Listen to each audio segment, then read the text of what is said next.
In the early hours of October 9th, 2025, the fog over Donetsk Oblast wasn't just weather, it was cover. Beneath that gray veil, Russian armored columns began to move.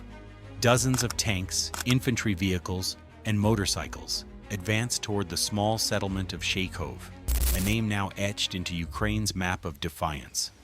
For months, Russian troops had relied on infantry infiltration and slow pushes across the front, rarely deploying heavy armor in large numbers. But this morning was different. It marked a shift. This was a return to mechanized warfare. The 155th Naval Infantry Brigade and 5th Motorized Rifle Brigade led the charge, supported by electronic warfare systems meant to blind Ukrainian drones.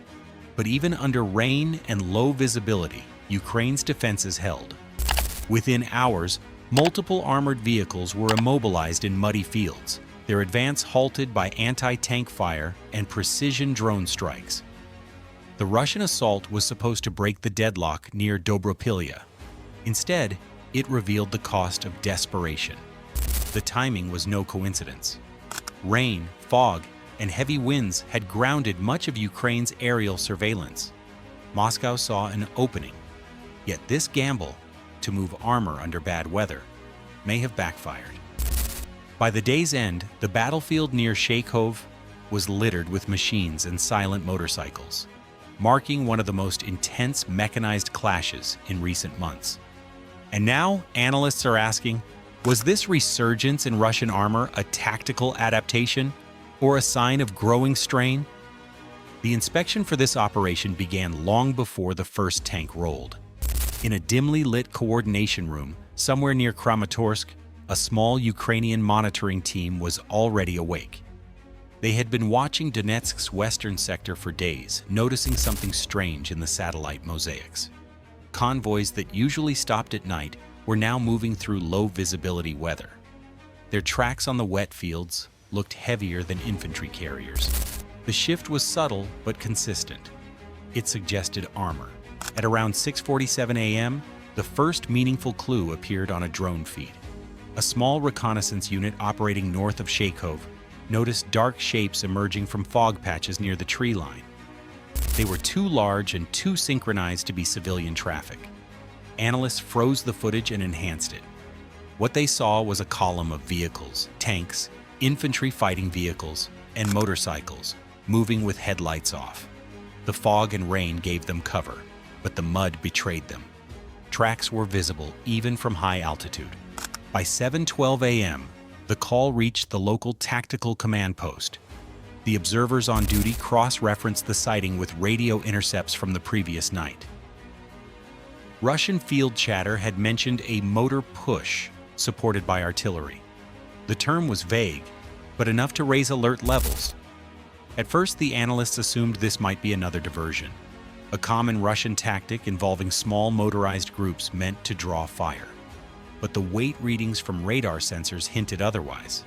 The movement looked like the return of mechanized assault groups that had been dormant for months. At 7:30 a.m., the team responsible for electronic surveillance began scanning the airwaves around the Shakhove axis. Within minutes, they picked up structured transmissions, which were short, coded bursts, spaced exactly 20 seconds apart. The rhythm was too precise for untrained chatter. The signals pointed to a battalion-sized element coordinating over encrypted channels. That was the second key indicator, a layered communication setup. Infantry raids do not need that much coordination. Armor columns do. In a nearby field office, officers began building the operational map. They used color-coded layers to track probable vehicle types and routes. One branch of the column was marked red, believed to be the 155th Naval Infantry Brigade. Another, marked yellow, likely contained elements from the 5th Motorized Rifle Brigade.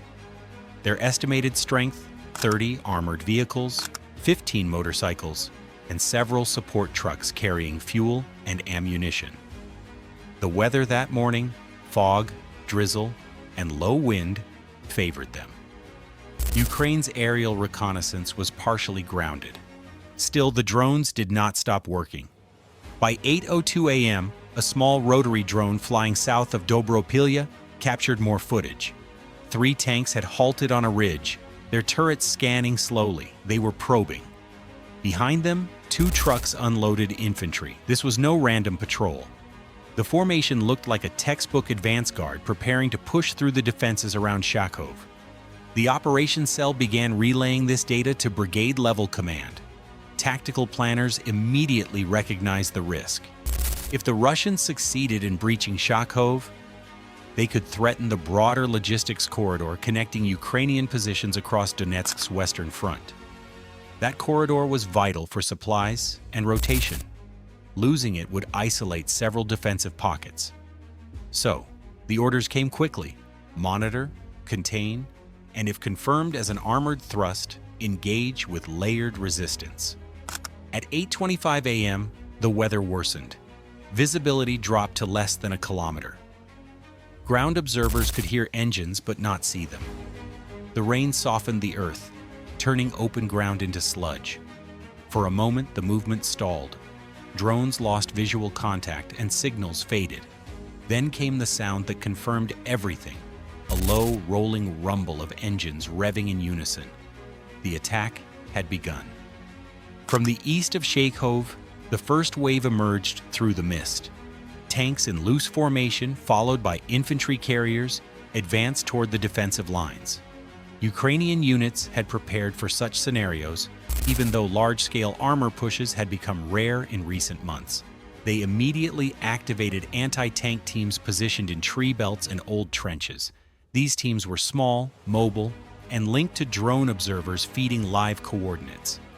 At 8:42 a.m., the first Ukrainian strike hit. A guided anti-tank round fired from a concealed position struck the lead vehicle of the Russian column. The impact sent a plume of smoke into the fog, momentarily blinding the convoy. Drone feeds showed confusion. Vehicles halted, then tried to maneuver around the disabled tank. That hesitation was fatal. Within seconds, artillery units positioned west of Shakhove opened fire with precision-guided shells. Their aim was not to annihilate, but to trap. By 9 a.m., the battlefield looked like a chessboard under heavy weather. Ukrainian operators coordinated between drones, artillery, and local infantry using encrypted tablets. The key challenge was timing. Each drone feed arrived with a few seconds of delay, so fire adjustments had to be predictive. The operators trained for that exact scenario. They used target prediction models that estimated enemy movement patterns based on prior attacks. Those algorithms, though basic, gave Ukrainian artillery a deadly rhythm. As the barrage continued, Russian crews tried to adapt. Some dismounted and used motorcycles to flank the Ukrainian positions. Others deployed smoke grenades to conceal their movement.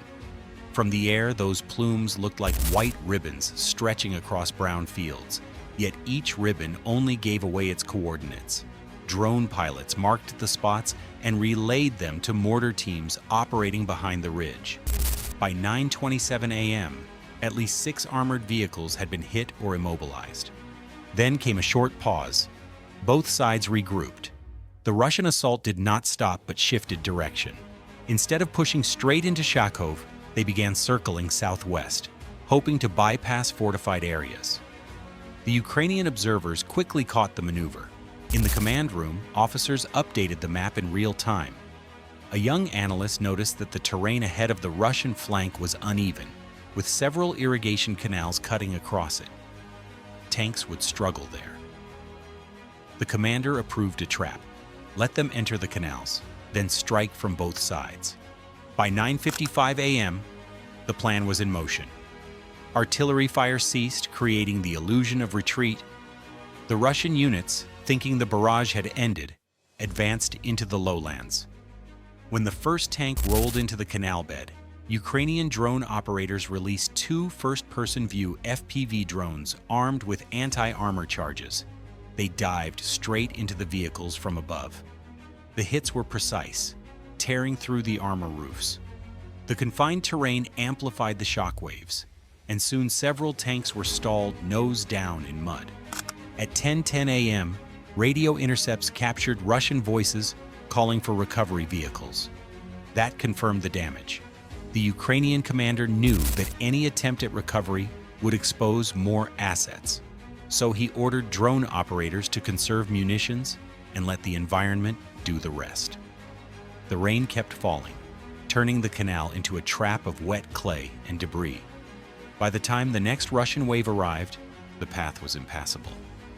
The battle shifted again around 10:40 a.m. Russian artillery began shelling the northern edge of Shakhove, likely to cover their retreat or to divert attention. But the shells landed off-target due to poor weather. Ukrainian counter-battery radars tracked the origin points within minutes, and retaliatory fire followed. The response was swift and focused, using self-propelled howitzers that changed position after each salvo to avoid detection. By midday, drone feeds showed the scale of the damage. Burned armor littered the fields, some half submerged in mud, others tilted at odd angles. The motorcycles that had been used for scouting were scattered along dirt paths, abandoned. The fog was still thick, but tinted with smoke now. For the analysts watching from screens, it was proof that the push had failed. Still, they maintained caution. Experience taught them that silence after battle often hid regrouping.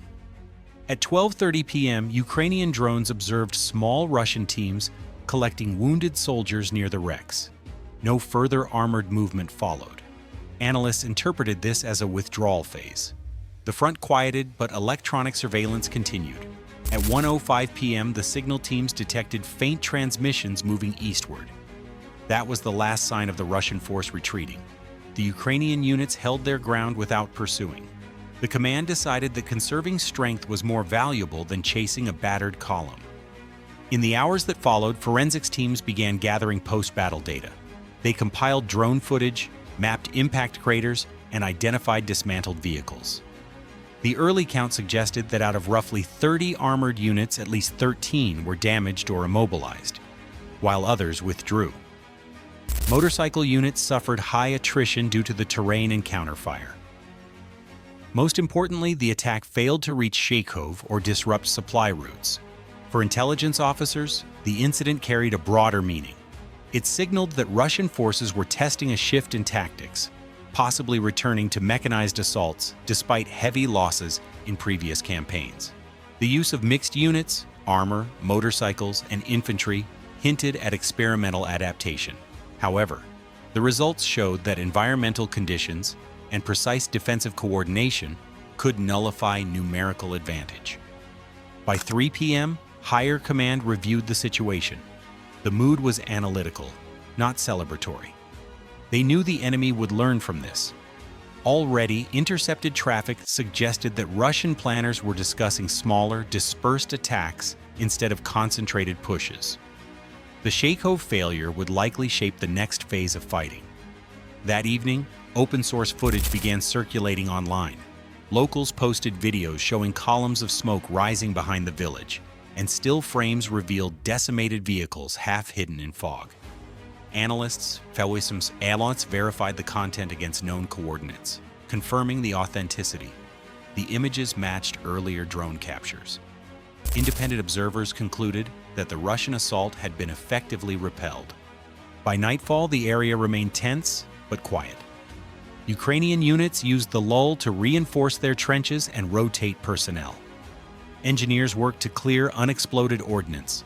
The sky was heavy, the rain cruel, and the fields bore the marks of the day's fight: deep tracks, burned soil, and fragments of metal glinting under dim light.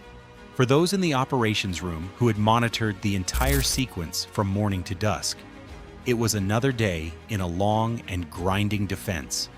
They logged every signal, every impact, and every plume of smoke. Each frame added to a growing library of data on how mechanized warfare adapts under modern surveillance. The Shakhove clash, though brief, became a study in how precision, patience, and weather can shape the fate of armored forces. The aftermath of Shakhove was studied less for its scale and more for its precision. Ukrainian commanders noted that patience and timing had turned fog, once a tactical disadvantage, into cover for defense. Drones struck only when Russian armor was fully exposed, while anti-tank teams created a bottleneck that immobilized the convoy. In less than an hour, what was meant to be a breakthrough became a collapse, leaving the field scattered with burned vehicles and abandoned motorcycles. Analysts in Kiev later described the battle as a lesson in modern restraint. No reckless counterattack followed, no unnecessary pursuit. The defenders simply absorbed the assault and let it die in place. Reports highlighted how synchronized drone reconnaissance, jamming, and ground fire had neutralized a larger force without civilian risk. The victory was well planned, almost surgical, and it proved that information and patience could outperform numbers and armor. In the days that followed, Russian units pulled back to regroup, dispersing their armor and relying more on decoys. But the message was already clear. Shakhove had shown that Moscow's attempts to regain momentum through mechanized warfare came at a rising cost, one that Ukraine was ready to make them pay again. By nightfall, the fields around Shakhove were silent again. Smoke drifted over what had been a line of armored vehicles that never reached their target. For the villagers nearby, the noise of engines and gunfire gave way to the sound of wind moving through the grass, the quiet that follows survival.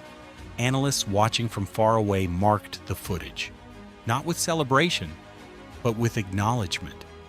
It was another page in a long, grinding war where patience, timing, and intelligence mattered more than brute force. The Shakhove clash would not end the war, but it changed its rhythm. It proved that even under fog, mud, and fatigue, strategy could still beat scale.